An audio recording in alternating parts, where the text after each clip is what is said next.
Les Français sont toujours plus nombreux à recourir au digital pour se soigner. Que ce soit pour s'informer sur leurs symptômes, prendre rendez-vous avec un médecin ou pratiquer une téléconsultation, de plus en plus de Français se tournent en premier recours vers Internet pour trouver des réponses.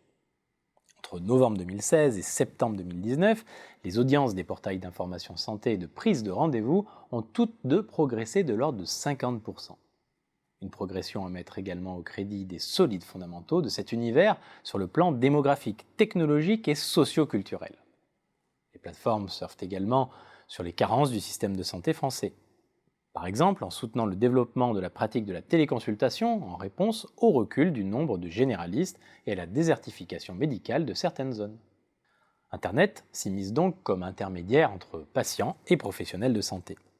En témoigne le succès de Doctolib dans la prise de rendez-vous ou la consolidation d'audience de Doctissimo, qui est passé dans le giron du groupe TF1 en 2018. Cela dit, les positions n'ont jamais été aussi contestées et les ripostes d'acteurs se multiplient. En février 2019, DocAvenue du groupe CGDIM a mis la main sur RDV Médicaux auprès du groupe Vivendi, ce dernier ayant choisi de se désengager du marché devenu ultra concentré. De son côté, Queldoc a noué un partenariat avec Page Jaune, qui appartient à Solocal, afin de mutualiser son portefeuille de professionnels de santé avec celui de l'annuaire. Quant aux plateformes de prise de rendez-vous, elles lancent à leur tour des services de téléconsultation pour tailler des croupières aux spécialistes de la télémédecine. Bref, la concurrence s'intensifie sensiblement à mesure que les acteurs cherchent à rentabiliser leur modèle d'affaires. Quel que soit le segment considéré, l'augmentation de l'audience constitue la finalité première des portails et plateformes d'information santé. Pour cause, les volumes d'utilisateurs conditionnent les retombées publicitaires des sites médias ou les abonnements des autres plateformes. Et l'audience est au cœur des effets de réseau propres à l'économie des plateformes numériques, qui favorisent la constitution de quasi-monopoles.